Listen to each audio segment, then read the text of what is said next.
Man, it's fall here in the Pacific Northwest, and it's getting a lot chillier at night. It is super early in the morning. I've got some of the sleepy eyes and the sleepy bags, but fall here in the Pacific Northwest is another good time frame to do Yamadori. So this is my second trip of the year, and I'm going with a friend of mine named Steven. We're going to go out in the Olympics this time instead of the Baker forest, and we're going to look for some more trees. I'm excited. This is kind of the season before the snow starts to accumulate up there in the mountains, but it's also a really good time to do Yamadori here in the Pacific Northwest because of kind of our temperate climate here, where we do get a lot of rain in the wintertime versus snow, so the trees do have time to recoup. Some say they have better success doing Yamadori in the fall than they do in the spring here because of our climate. It's very moderate and it's very wet. I've noticed that when I did the trip out in the late spring, early summer time frame, I had 30% success. So 1 out of 3 trees survived, and 2 of them did not. I missed 1 day of watering, and I felt like that did it. So either I need to come up with like a misting system or something else. I got a little hair sticking out here. A misting system or something else, so that I can have better success. But I think I'm going to do that next year, so that way it's kind of automated. I don't have to think about it, and the trees will get the water that it needs to survive. So let's get going. I've got a long drive ahead of me, about hour 40 minutes roughly. We're going to meet up with Steven, and then we'll head out to the site from there.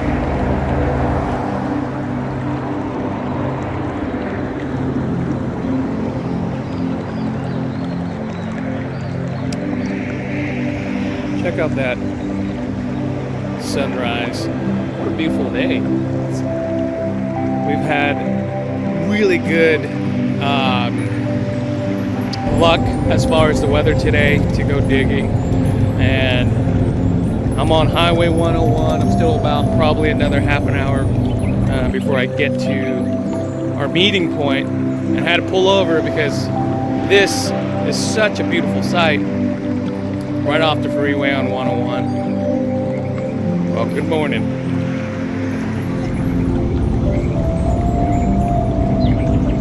It's a good start. You see a rainbow at the end of the road.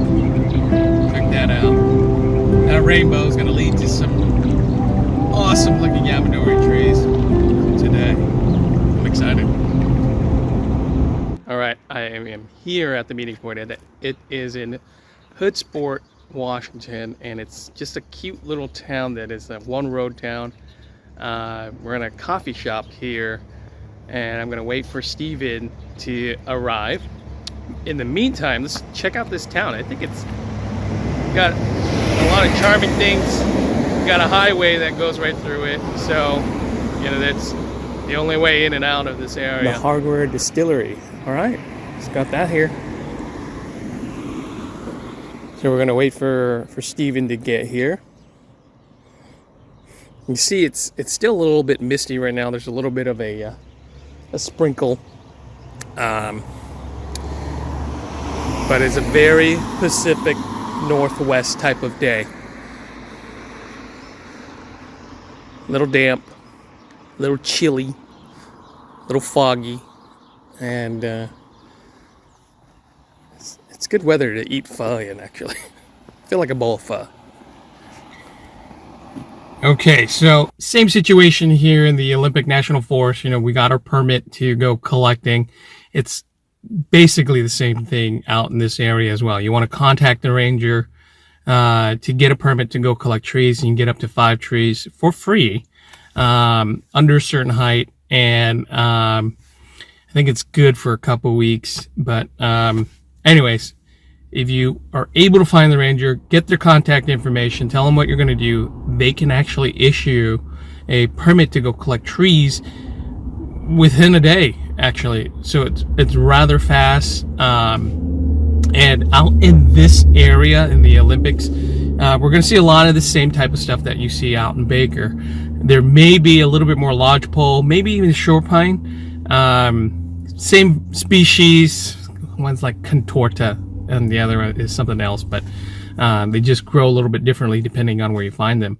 We're going to probably see a lot of hemlock, some spruce, some Sitka spruce, lots of cedars. I can see a lot of vine maples out in this area, big leaf maples. I don't know if we'll find mountain hemlock. You might. There's definitely western hemlock. Let's see what it looks like once we get out to the site and hike up to some potential dig sites.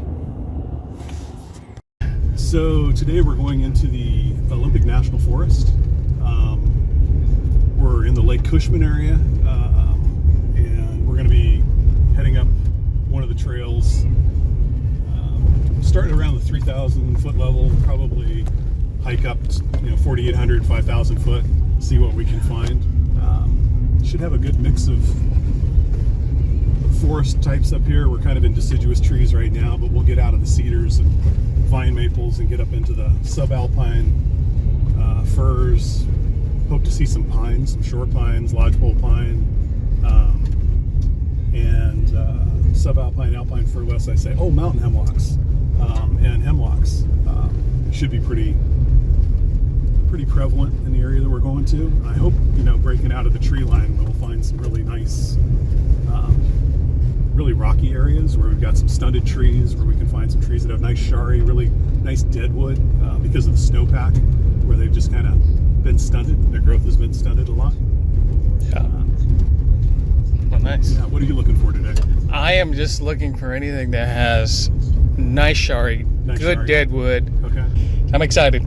I'm excited to go dig out trees this time of year. Yeah, you want a little bit more info about the area. The Olympics are really kind of interesting because the rocks out here are very different. They were not actually formed here. We're going to be in volcanic rock, which we have a ton of volcanic rock out here. Columbia River basalts that everybody's familiar with. But in this case, the Olympics were formed by volcanism or volcanoes that happened out island chains out in the Pacific, and they were scraped off. So you literally have this mountain range here that was scraped off the Juan de Fuca Plate onto the coast of Washington millions of years ago. The rock we're going into is going to be about mid-Eocene, late Eocene, so that's 40 million years old, 35 million years old,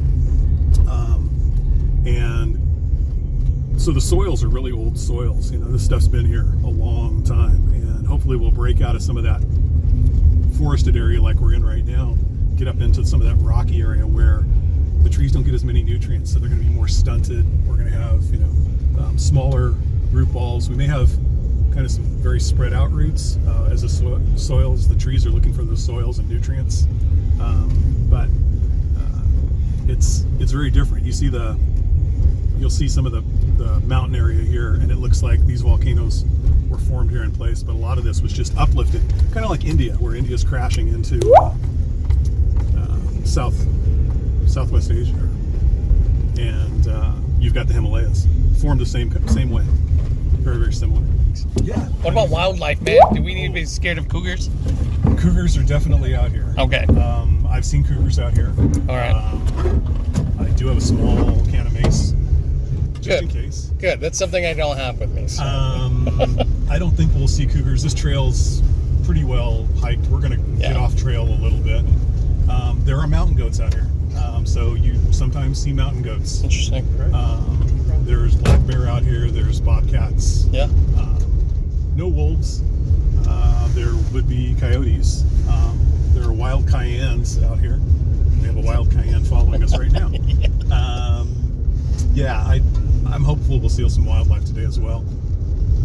All right. But we'll see. It shouldn't be anything too scary. Yeah. But we always have to stay alert. Yeah, we'll start going up.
clearing.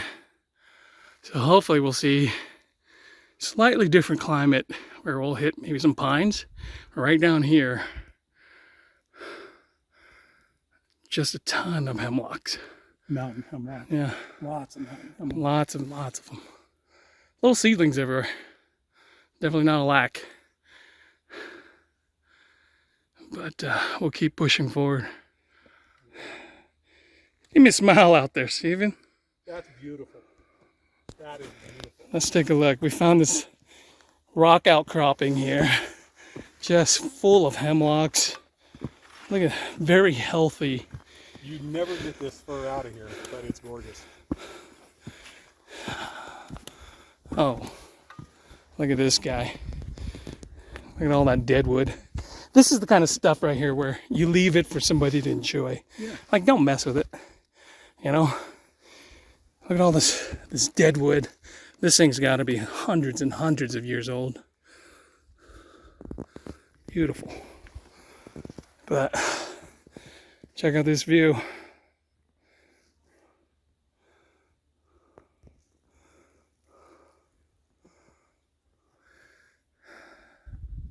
Just another terrible day in the Pacific Northwest. Oh, it's awful. Don't nobody move here. So this range out here is Mount Eleanor and Mount Washington. Yeah. And this bird's been following us around. Yeah. Maybe it's good luck.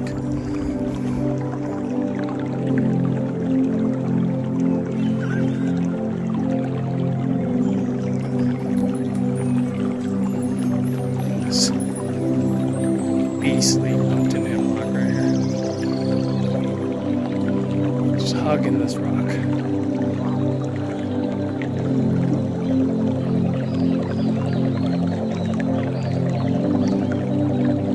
Lots of trees, firs, hemlocks. I just love this pocket of light.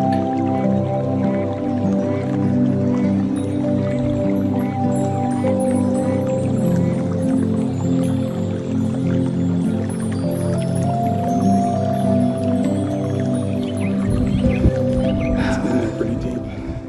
This is one of the first nicest pines. It's the only really one pine that we've seen so far. Yeah. Look at the movement on this tree. I know it's well rooted, but my gosh, this is what we come here for. The movement, beat up dead wood, real nice soft needles on this guy. Look at the bud back down here. Yep, low branching. Yeah. I mean, you top it right here. These branches work down easy, they're limber. You could also just bring this back over too. Yeah. I would probably keep it about that height, max. Just kind of gin the rest of that. Yeah. But there's lots of branches, lots of options. You could gin it right up and through here. Yeah. Yeah. Tempted to make this the guy. I would I'd poke a shovel down through here, see how much rock you've got. Look here, but I'm concerned that this is the root for it right here. Look at that. I'm concerned that you've got root running Yeah. all the way up and down. Maybe slide a shovel in here. Yeah. Let's See how much root you've got under this see bare how much grass here. movement we can get I out. think it's in there pretty good. It is.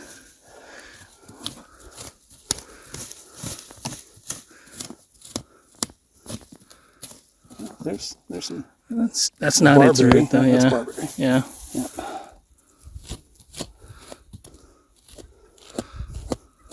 That's root right there. Maybe. I'll pull out the pick and let's see what we can do. All right.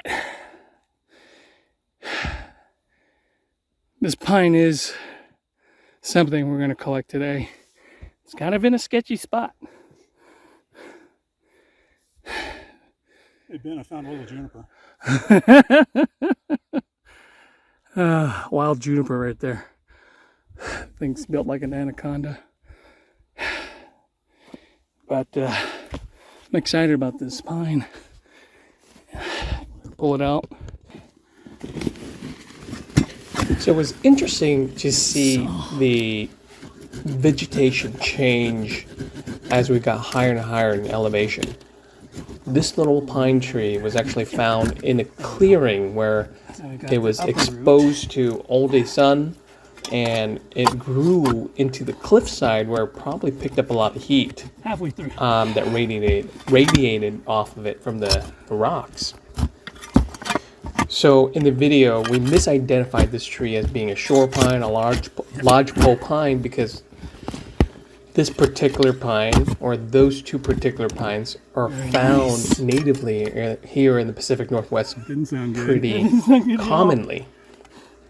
Oh my God! This is And to be honest, I did not think that we were going to find a limber pine, which is actually in the white pine family, up in this area. I think we can get down there on this side. So my guess is either a bird or something carried the seed of the limber pine and then dropped it perfectly on this cliffside where it grew. And this tree, I'm guessing, is probably at least 40 to 50 years old. It grew on the rock side and the cliffside, exposed to full sun. It was literally the only one in the area that we were searching. And there was nothing else like it. Careful, yeah, I'm just So when we dug out this tree, usually it's a good idea to go ahead and work in teams. You know, you want to help each other out because we're not digging out a ton of trees. You know, really what I wanted to come home with was either one or two max. And so, one more.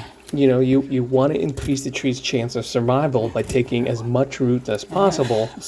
And with this particular tree, I think we got a lot of good roots. I even kept a lot of the native soil that it was in. It was super heavy. Very good. But well worth it in the end. Nice tree. Teamwork makes a dream work. That'll work. Lots of little gnats around here. Yeah. I'm pretty sure I've eaten a few. Beautiful tree. Very beautiful tree. I love it. Well, bagged and tagged. Shore pine came out. Not too bad, about 10 minutes there. Got Steven here working this beautiful wild juniper with some awesome deadwood on it already.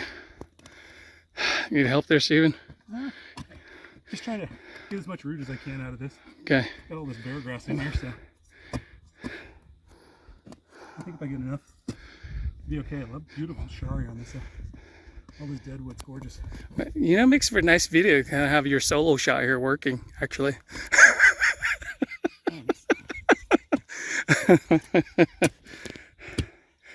Well, I'll tell you what, I bought this root slayer thinking it can handle this kind of job. It cracked. What's that?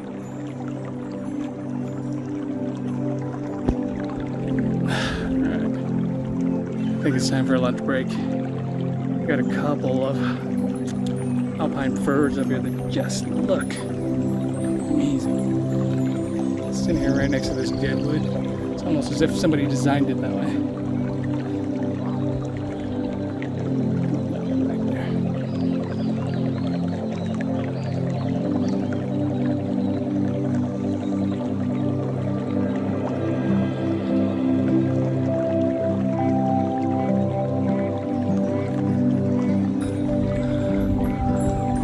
You gotta lime sulfur the hell out of a tree to get it to be that white.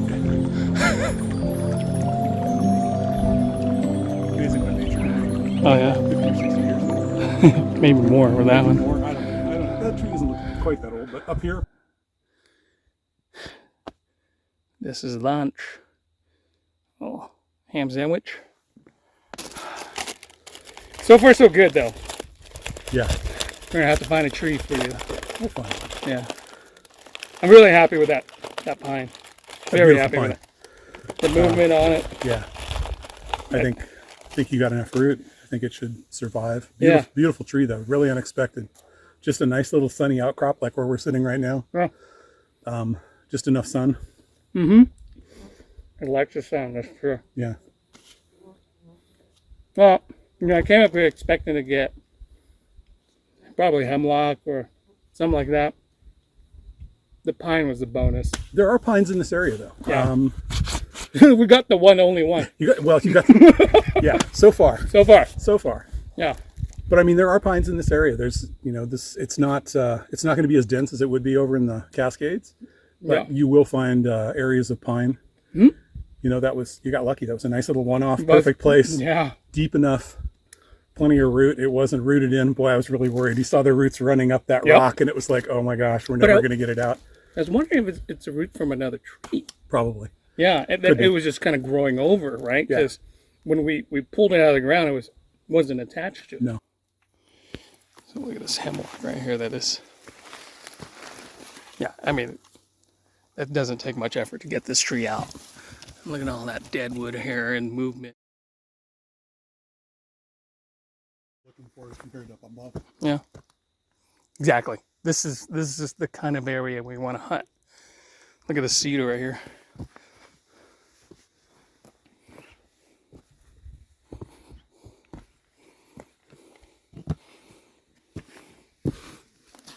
Look at this gnarly looking mountain hemlock that's coming out of there. Beautiful tree. Small. Whew. Help me with the rock. We'll just carry this one down. Yeah, no problem. Strap it on my back. Sure. I want the deadwood. Look at this guy. This ain't a bad candidate. It moves. There's good movement. Deadwood right here. Taper. Beautiful hemlock.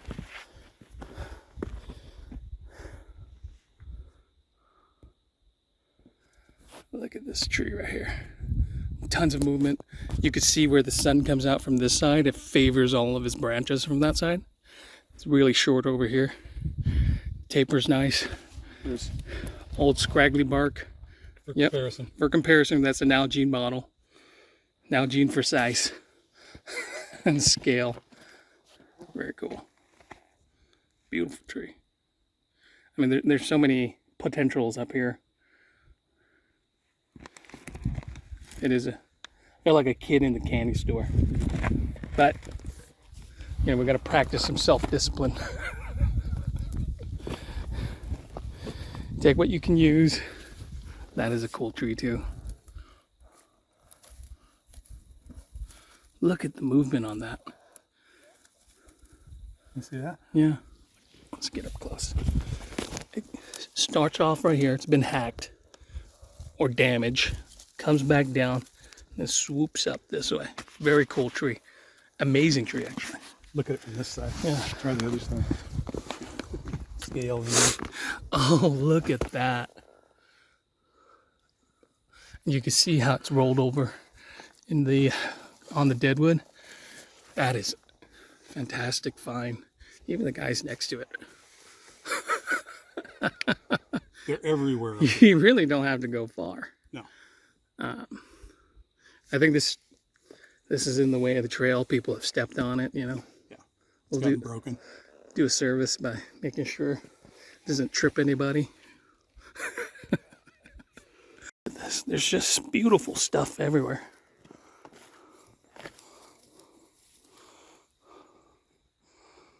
So, alpine fir, triple trunk. We don't have to go far. They're just all over the place. All right, Steven's found this. Whoa, look at that. We're taking rock. Just this short, stunted. Is that hemlock or fir, man? It's a fir. It's fir. But it's beautiful. I mean, it's short. Look at the movement on it. And it's stocky at the bottom. Holy cow, look at this thing. Such a beautiful tree. It already lends itself as a bonsai. Root over rock. Root over big old rock. I'm not taking the rock. You don't want to carry that 200-pound boulder with you? Holy cow, look at that. Careful. Look at the fine roots on that system. Oh my God, that is so nice. Breathtaking. That is a very fine root system. So that thing has been developing its roots just right over the rock and through that crack. Steven, Oh yeah. air 5. Yeah, beautiful. Dude. Gorgeous root system. Good root system. Lots of movement. Look at the tree. Oh, let me turn it around a little bit that side for a minute. Look at the trunk on that thing. You know? Wow. You can see with the side that had all the sun. But I was in the rock this way. mm-hmm. Here's what I had to move. God, look at that. Watch out for your toes. A lot of this rock is really fried, so it's cracked, you know, so the trees will just naturally root down into it. Yep. Amazing. Good find. Never a bad thing to have a little rock hammer with you. Yeah. So Steven's a geology guy. You're not going to find him unequipped. Nice, dude. Let's bag that sucker up. Yep. Look at this. Gnarly. Triple trunk. Subalpine fir that is small but thick. There's a rock hammer for comparison. Yeah. It'll lend itself 10 inches. very well to bonsai. Yeah. And look at that movement right here. That's where all the foliage is. And you can almost just leave it like that. Yeah. It's a beautiful natural at semi-cascade. At that angle, you can make these pads right here. Yeah. I mean, I think Show just off this. bring this down a little bit. Yeah. Refine the top. Awesome. It's beautiful. Good find. Good find. Yeah. Look at this beautiful, beautiful fir right here.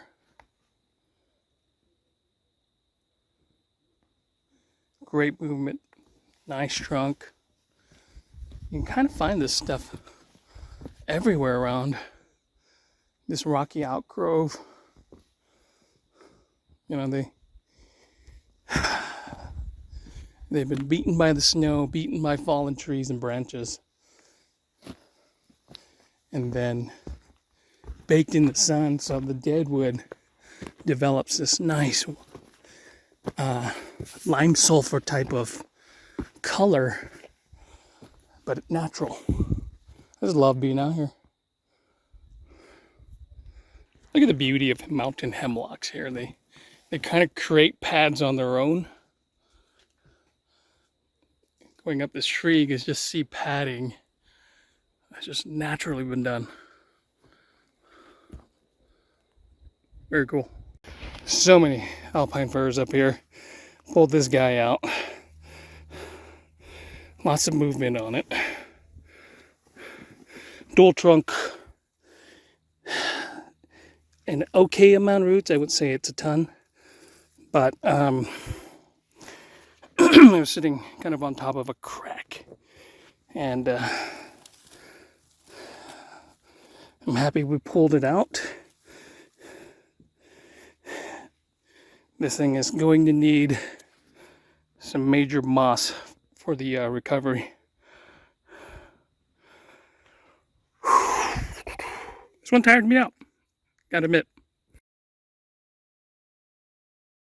Oh man. We've made it back down the trail. We're probably both carrying about a good 80 pounds worth of stuff. And I had to kind of hand carry this guy. My biceps are burning, but it's totally worth it. I'm just glad we made it down. Seeing cars was the most exciting thing. Next to seeing nice trees, seeing our car was just like, yes, we've made it. And really excited about what we got. This beautiful lodgepole pine, alpine fir right here. Love this little Shohin size fir as well. I mean, this thing is just absolutely amazing. And it's got root, like for days. It's just fine mesh root that you can only achieve with really expensive soil. Happened in the natural way it grew there. So that's nice. It just grew down that crack. Yeah. Got all that nice root. Yeah. We made it down. We're tired, but we made good time. Yeah. We both picked up a couple trees. I'm happy with that, you know. Just take what you can Take what you can eat.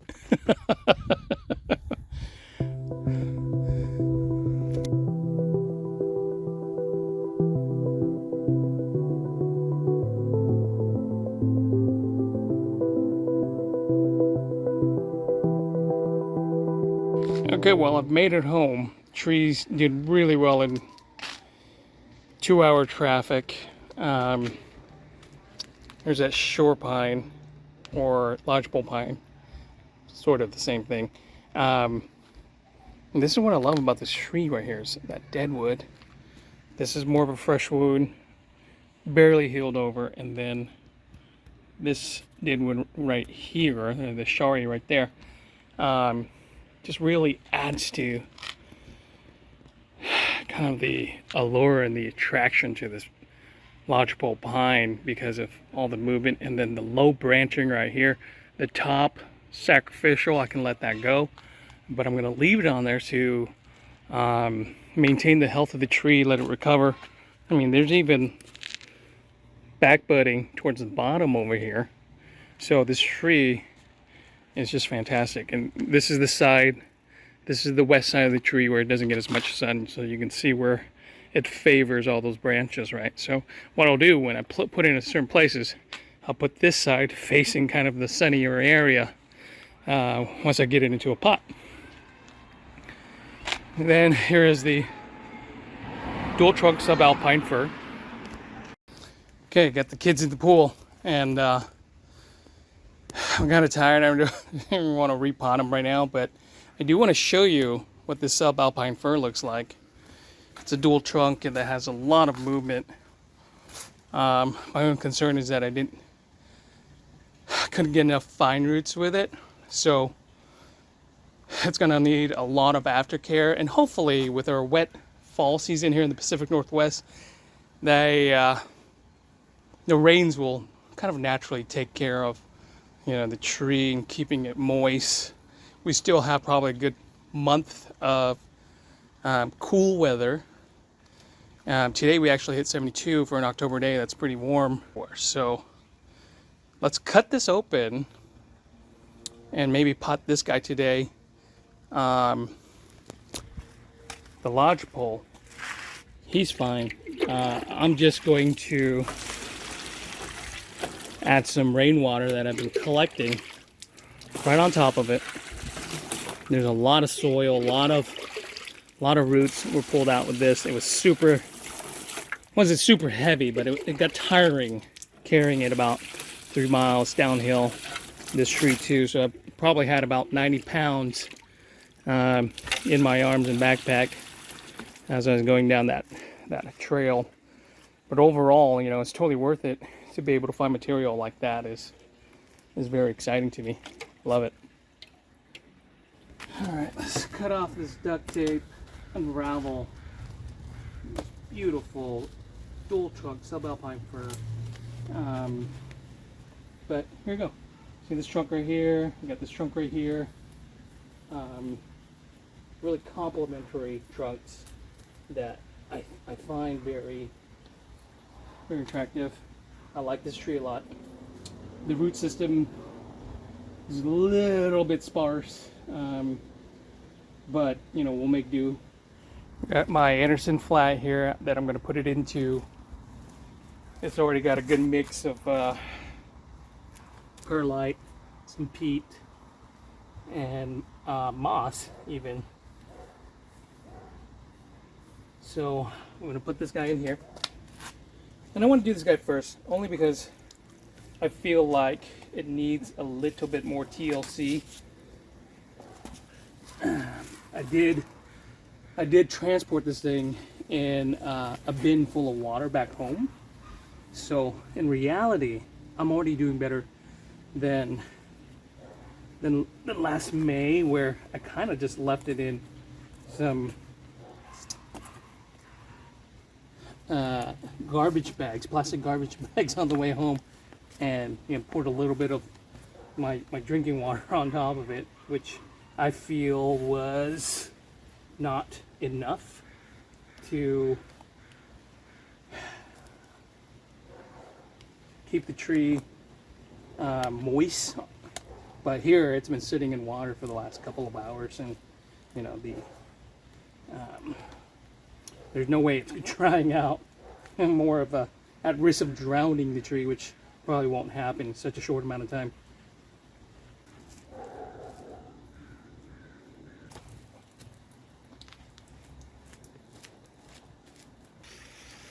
All right, here's the Selb Alpine Fir. You can see this dual trunk.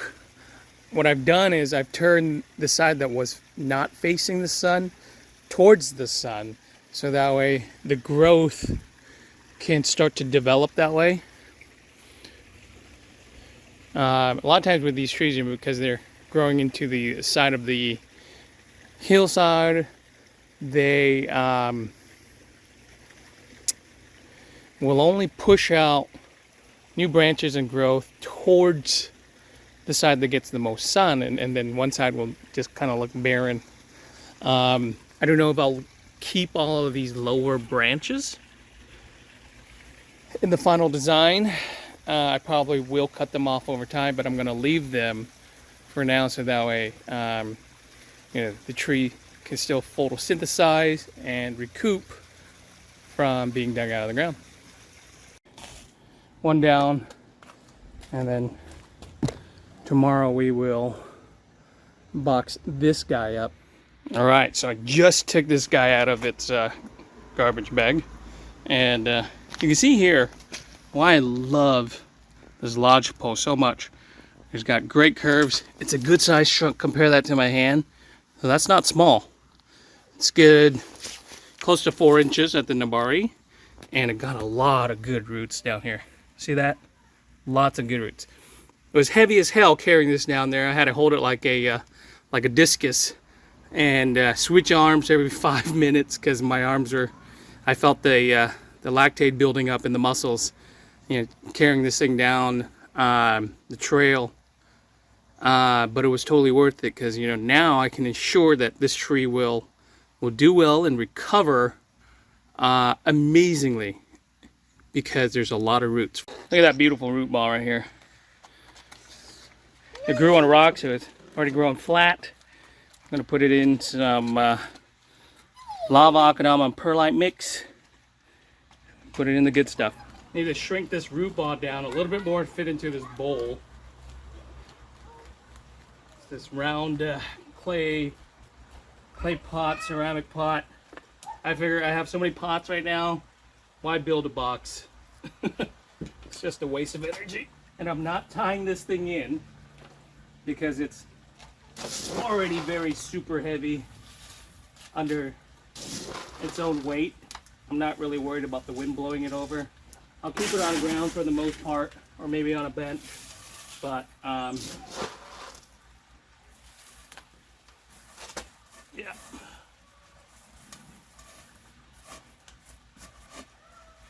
Should work just fine to recover from. I did remove a lot of its native soil, only because I just want to mess with it.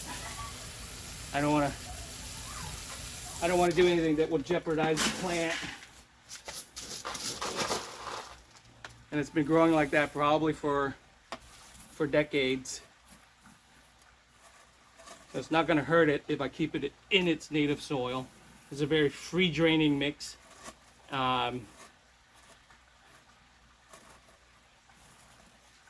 So the native soil is actually kind of thick. It's pretty dense. But this free draining mix, I have it underneath the tree and then a little bit on top.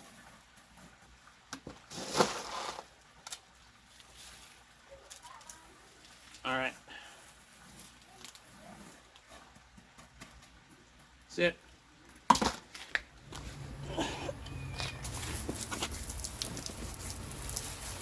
All right, so I want to soak this thing thoroughly through. It's raining, so Mother Nature will do the rest. And I want to make sure that, I have good drainage. You can see here at the bottom that the water is draining through, so I'm not worried about it getting too waterlogged during the winter time. Thank you so much for watching. Don't forget to like and subscribe. I really do appreciate it. Take care of yourself. Until the next time. Bye-bye.